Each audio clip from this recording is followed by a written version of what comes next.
Salut tout le monde, j'espère que vous allez bien. Dans la capsule cette semaine, j'ai décidé de vous parler des différents objets sensoriels qu'on peut retrouver dans les classes. Étant collaboratrice avec FDMT, j'ai de plus en plus de ce genre d'objets-là dans ma classe que les élèves peuvent manipuler à différents moments. Puis je me suis questionnée sur leur vraie utilité, puis je me demandais si je les utilisais de la bonne façon. Donc j'ai décidé de m'informer sur ce sujet-là. Puis ça tombe vraiment bien parce que dernièrement, on a eu une formation de 2 ergothérapeutes de la commission scolaire qui sont venus nous parler des objets sensoriels, du trouble sensoriel et tout ça. Donc j'ai décidé de condenser toutes les informations vraiment importantes que j'ai apprises pendant cette formation-là et de les partager avec vous pour vous aider aussi. Donc si ça vous intéresse, restez avec moi. La première chose qui nous a été présentée en formation, c'est les 7 sens. Et là, vous allez dire... Comment ça, les 7 sens? Puis c'est exactement la réaction qu'on a eue nous autres aussi parce qu'on a toujours appris qu'on avait 5 sens. Mais les ergothérapeutes nous ont appris qu'on en avait en réalité 7, puis j'ai trouvé ça vraiment très intéressant. Je vais vous les représenter rapidement, même si vous les connaissez, mais ça va peut-être vous aider à prendre conscience de tous les stimuli que les élèves peuvent avoir dans une classe. Donc, premièrement, le sens de la vue. Ce qui peut être très dérangeant pour les enfants, c'est la différente lumière. Ça peut être l'affichage dans la classe. Donc, depuis l'année passée, j'essaie de mettre le moins d'affichage possible. J'essaie de mettre ce qui est vraiment le plus essentiel, puis d'enlever ce qu'on n'utilise plus pour qu'il y ait le moins de choses possible sur les murs, parce qu'un enfant peut être vraiment très déconcentré par ce qui est écrit au tableau, les affiches, des choses qui pendent au plafond pour décorer, des lumières à Noël. Tout ça, ça peut déranger un enfant. L'audition. Les enfants peuvent être très affectés par qu'est-ce qu'ils entendent, puis ça peut être vraiment n'importe quoi. Ça peut être ne serait-ce que la musique calme qu'on met au retour de la récréation, un élève qui parle, le son trop fort à l'intercom, le son de notre voix ou même le ton de notre voix peut être dérangeant. Même aussi juste le son du ventilateur ou bien le petit son que fait le projecteur du TNI quand il est ouvert, ça peut être vraiment dérangeant pour un enfant. Il y a évidemment le sens du goût, mais c'est probablement un des sens qui a le moins d'impact sur les apprentissages et sur la concentration des enfants. Il y a aussi l'odorat. Ça peut paraître niaiseux, puis j'y avais même pas pensé, mais le fait qu'un enfant va manger une collation à côté de toi, puis que toi, tu trouves que ça sent pas bon, ou les gens qui mettent des huiles essentielles dans la classe, ou qui mettent des petits trucs pour brancher dans le mur pour que ça sente bon, quelqu'un qui boit son café, ça paraît anodin, mais ça peut vraiment déranger un enfant. Il y en a un d'ailleurs cette semaine dans ma classe qui me dit que la collation de l'élève à côté, ça le dérangeait vraiment. Fait que ça paraît niaiseux, là, mais ça peut déconcentrer. Et aussi, on a le sens du toucher que vous connaissez évidemment, là, mais ça peut être très dérangeant pour un enfant d'avoir à tenir un crayon qui a une certaine texture ou juste son vêtement qui a un tissu dans lequel il est pas à l'aise ou qui a trop chaud, qui a froid, qui est pas bien. Ou tu sais, un enfant qui aime pas ça être touché, ça peut le déranger beaucoup. Pour ce qui est des 2 autres sens, premièrement, on a le sens proprioceptif. Ça, c'est un sens interne de notre corps qui nous permet de savoir où sont placés nos membres par rapport aux autres. Donc, est-ce que j'ai ma main sur ma tête? Est-ce que j'ai mes bras éloignés? Ou est-ce que mes pieds sont placés par rapport au sol et tout ça? Et on a le sens vestibulaire qui donne plutôt l'équilibre et les mouvements. Donc, où est-ce que je suis moi par rapport à mon environnement? Donc, c'est un sens qui va être très utile, par exemple, en éducation physique pour savoir à quelle vitesse je peux courir pour me rendre de l'autre côté du gymnase sans rentrer dans le mur ou sans accrocher un autre enfant. Donc, à la récréation aussi, quand les élèves jouent à tag puis ils courent partout sans accrocher, bien, c'est vraiment beaucoup ce sens-là qui va entrer en jeu. Ce qui est vraiment important à savoir, c'est que chaque personne répond différemment aux différentes informations sensorielles autour de lui. Donc, quelqu'un va être plus sensible au son, quelqu'un va être plus sensible à ce qu'il voit, va être plus sensible à ce qu'il sent.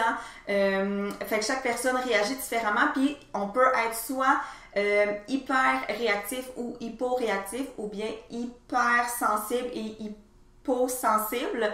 Et ça fait qu'il y a des personnes qui vont réagir vraiment de manière exagérée par rapport à un stimuli sensoriel. Par exemple, moi, j'ai un élève dans ma classe qui déteste ça quand on le touche, qui déteste ça quand il est au casier, puis qu'il y a trop de personnes autour de lui, puis qu'il se sent comme accroché de tous les côtés. Et lui, au début de l'année, il criait. C'était vraiment des réactions exagérées. Donc ça, c'est un enfant qui a un certain trouble sensoriel par rapport à ça. Et à l'inverse, il y a l'hyposensibilité ou l'hyporéactivité qui va vraiment être aucune réaction, puis ça va être un élève qu'on va devoir stimuler davantage. pour être à son meilleur, pour faire les meilleurs apprentissages possibles, il faut que chaque personne soit dans sa zone optimale d'éveil. Et ça demande à certains enfants d'être stimulés, donc d'avoir besoin, mettons, d'être assis sur un ballon ou de manipuler quelque chose dans ses mains, versus un élève qui va avoir besoin de décompresser, donc on va plutôt lui donner un lézard lourd ou on va plutôt lui faire des massages pour le calmer. Donc, on essaie d'emmener chacun des élèves à son niveau de réveil optimal, qui est à peu près au centre, là. Mais ça me fait réaliser que c'est quasi impossible que tout le monde dans ma classe, que mes 22 élèves soient dans leur zone optimale de réveil en même temps. Donc, il y en a qui vont être plus efficaces le matin, d'autres l'après-midi. Il y en a certains qui ont besoin d'être calmés, il y en a certains qui ont besoin d'être stimulés. Et ça, c'est un travail vraiment énorme à faire. C'est très, très difficile. Donc, c'est quasiment impossible que tout le monde soit dans sa zone optimale pour apprendre à un certain moment de la journée. On nous a aussi dit que le trouble sensoriel, c'était pas un diagnostic médical, donc il n'y a pas un médecin qui va dire « Ah oui, cet enfant-là, il a un trouble sensoriel ». C'est vraiment juste au niveau du cerveau, le traitement des informations qui se fait différemment. Donc, si tu es plus sensible au son ou plus sensible à ce que tu vois, ben c'est vraiment au niveau de ton cerveau et on peut pas te donner de médicaments pour ça. On peut juste t'aider en te donnant des outils et des stratégies pour mieux fonctionner. Donc, notre rôle d'enseignant, ça serait d'agir vraiment sur nos interventions, sur l'environnement dans la classe. Donc, si on sait que nos élèves sont plus sensibles à ce qu'ils voient autour de nous, on va essayer de donner le moins d'informations visuelles possible. Ou bien, s'ils sont vraiment sensibles au son, on va essayer de parler le moins possible. Par exemple, d'écrire les consignes au tableau au lieu de les dire, au lieu de les répéter. S'ils sont plus sensibles, on peut utiliser la lumière du jour au lieu de la lumière des néons dans la classe, ça peut faire une différence. On peut éviter de mettre la musique au retour de récréation. Des fois, nous, on a l'impression que ça nous calme, mais il y en a que ça va les énerver.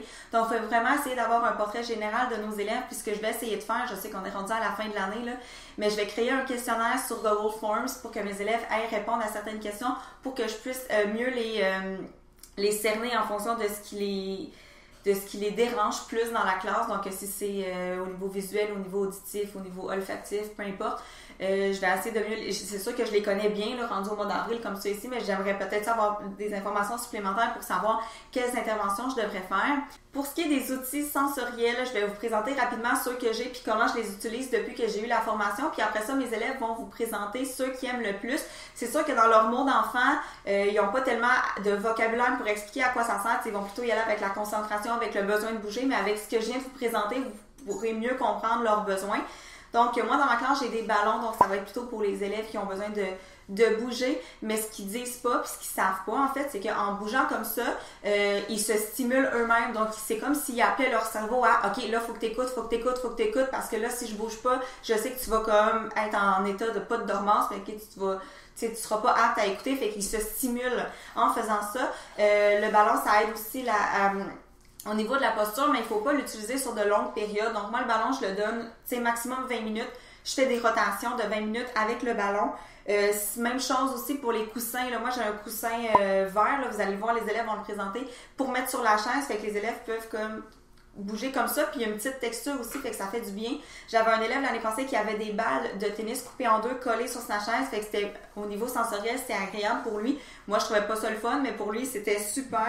Il y a aussi les mâchouilleurs pour mettre au bout des crayons, là, que les élèves peuvent, c'est le fun de mâcher. Puis ils nous ont dit aussi, les ergothérapeutes, qu'on pouvait aussi donner de la gomme aux élèves, surtout de la gomme à la menthe qui va stimuler, là. Je pense que la menthe, est-ce que c'est la concentration? Je vais aller voir. La menthe, concentration. Puis l'odeur de vanille ou de lavande peut avoir un effet calmant aussi. Donc, autoriser les élèves à manger de la gomme de temps en temps, pas à longueur de journée, puis de vraiment leur montrer comment faire, là, l'acheter à la poubelle quand on a fini, tout ça. Ça peut être intéressant. Les coquilles. Les fameuses coquilles pour les élèves qui sont plus sensibles au son. Les utiliser à certains moments précis. Donc, pas laisser l'élève choisir quand est-ce qu'il utilise ses coquilles puis qu'il les a à longueur de journée sur sa tête. Parce que, premièrement, il va se déshabituer à entendre du son. Fait qu'il va être dans le fond, ça va faire l'effet inverse, c'est qu'il va devenir encore plus sensible au son s'il est tout le temps coupé. Puis Dieu sait que les coquilles, ça coupe vraiment beaucoup le son. Puis si on les a trop longtemps sur la tête, ça peut avoir un effet négatif là, au niveau de la pression là, sur les oreilles puis sur les tempes aussi. Donc, c'est pas bon. Faut les mettre vraiment à des moments clés où est-ce que là, le son ambiant est vraiment dérangeant. Moi, j'ai des balles ou des tangles. Ça, mes élèves peuvent les prendre... ça, je les laisse aller à n'importe quand. Là. Donc, c'est ça quand ils sont stressés ou quand ils ont besoin de bouger puis qu'ils savent qu'ils peuvent pas. Donc, ils vont le prendre. J'ai le pédaleur aussi, qui est juste des pédales de vélo que les élèves vont mettre en dessous de leur bureau pour pouvoir bouger les jambes. J'ai aussi des élastiques, c'est des vieux pneus de vélo qu'on attache autour des chaises ou autour des tables, puis l'élève peut appuyer dessus avec ses pieds pour faire bouger ses jambes. Les caches aussi, super importantes quand il y a une évaluation, ou n'importe quand, là, pas pendant qu'on enseigne, là, mais pour les élèves qui sont plus sensibles aux stimuli visuels. Les lézards lourds pour les élèves là, qui ont besoin de se recentrer. J'ai un élève qui se met tout le temps mon dauphin autour du cou, ou un élève qui se met tout le temps le lézard sur les jambes parce que ça l'aide à se recentrer. Ce qui est le fun aussi, des couvertures, tout simplement une couverture, là, ça peut être agréable de se sentir au chaud ou bien juste d'avoir comme un poids sur les épaules, ça peut être vraiment plaisant. Puis ce que j'ai appris, puis ce que je vais aller me procurer aussi, c'est des laves à lampes. Tu sais là, les lampes avec comme du liquide à l'intérieur, puis tranquillement ça bouge, puis ça fait comme des bulles. Ou bien de Dolorama, il y a comme des espèces de c'est comme en plastique, puis il y a du liquide à l'intérieur, puis quand on le tourne, ça fait comme un sablier, puis là, il y a des bulles qui descendent comme ça. Ça peut être vraiment calmant, fait qu'un élève pourrait aller comme 2-3 minutes dans le coin lecture ou dans un coin camp, puis juste comme observer ça pour venir se recentrer, se calmer, ça pourrait être vraiment plaisant. Fait que moi, c'est sûr que je vais aller me procurer d'autres items, là, parce que maintenant que je sais mieux comment les utiliser, ben je me sens plus à l'aise avec ça, parce que mes élèves les utilisent à n'importe quel moment, la durée de leur choix, puis j'aimais pas vraiment ça. Fait que voilà, fait que en général, les outils, je leur donne le pédalo, les ballons et tout ça, je leur donne une 20aine de minutes, puis on change d'élèves. Et la dernière chose que je voulais vous dire qui est super importante, c'est que ces outils-là ne devraient jamais être présentés comme des privilèges, parce que n'importe quel enfant peut en avoir besoin à n'importe quel moment. Donc moi, j'avais mis le ballon, j'avais un ballon, puis je le donnais en privilège, les élèves devaient payer des points, mais en réalité, s'il y a besoin d'être assis sur un ballon, ben, il n'y a pas d'affaire à payer des points pour. Fait que c'est gratuit, tous les élèves peuvent utiliser les objets sensoriels. C'est sûr qu'au début, quand ils sont nouveaux, je pige les élèves, puis on s'assure que tout le monde l'a essayé une fois. Comme ça, tout le monde peut voir qu'est-ce qu'il aime utiliser, qu'est-ce qu'il n'aime pas utiliser. Puis voilà, donc c'est comme ça que j'utilise mes objets sensoriels dans la classe.